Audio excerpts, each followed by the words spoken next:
For me, I'm constantly looking at opportunities being created by stress. So one of the key things that people they have a gut feel that they know this, but they don't say it to themselves often enough, is that distress creates more opportunity than boom times. I mean, in my mind, in some ways, this event is more transformative than World War II.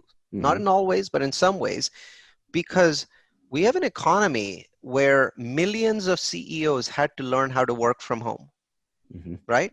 Work office habits didn't change in World War II because no foreign soldiers stepped on US soil. So as far as our country is concerned, it was not as transformative as Europe, where basically the whole continent was demolished.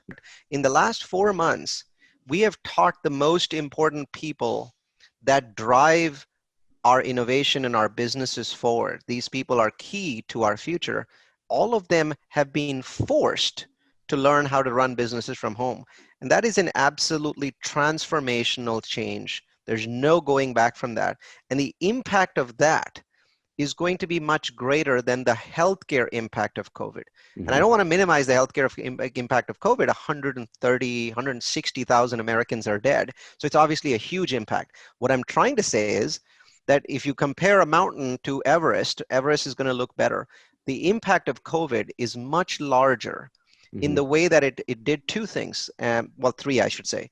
Number one, what COVID has done is that it has changed the way we work forever. That is not something that we can go back to. And even if 80% of companies go back to where they were pre-COVID, it will be ridiculously transformational, because that means that 20% of companies in the US are working a different way.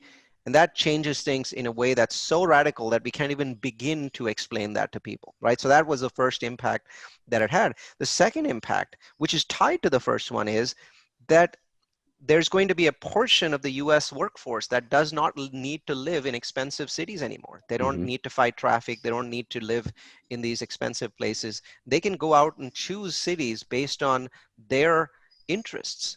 If they're skiers, they'll head to Provo, right? If they'll go to Idaho or Boise if they like, canoeing or things like that. So they're going to be heading out. They're going to go to Montana if they like, the ski slopes. I mean, so there's a lot of these amazing places in the US that people have never lived in because they were nervous that their bosses truly didn't like work from home. But now that companies are making announcements and CEOs are working from home, it becomes much easier to take that step.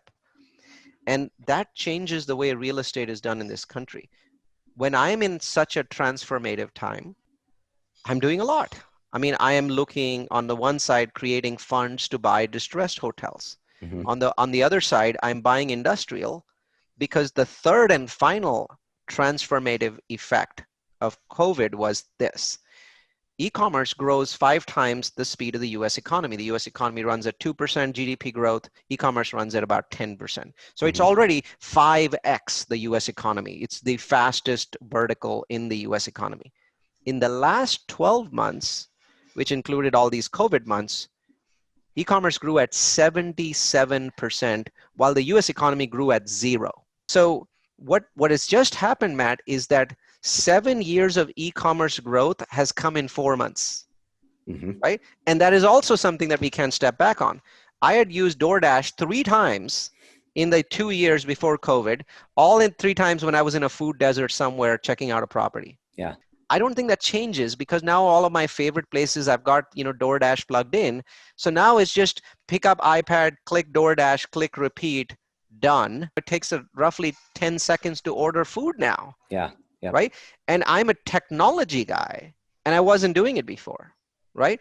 Imagine how many non-technology portions of the workforce were forced to do these online things. My wife's a school teacher and has now learned Zoom and has now learned Google Classroom, something that you couldn't hold a gun to her head to do. She had no choice. That was the only way to connect to students. So the economy becomes digitalized in a way that is almost radical, because it was forced on us.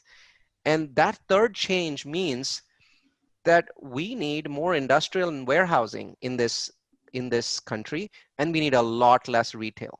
I'm looking at building industrial warehouses throughout the United States in key markets where freeways intersect. Like Salt Lake City is a place where freeways intersect.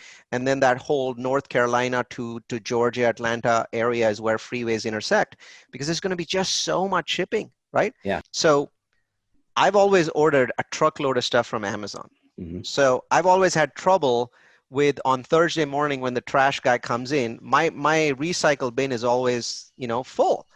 And so what I've been doing is, and my neighbors know this, on Thursday morning, I wake up early and I go around basically filling up other people's recycle bins. And most of the time there's a little bit of space in other people's bins.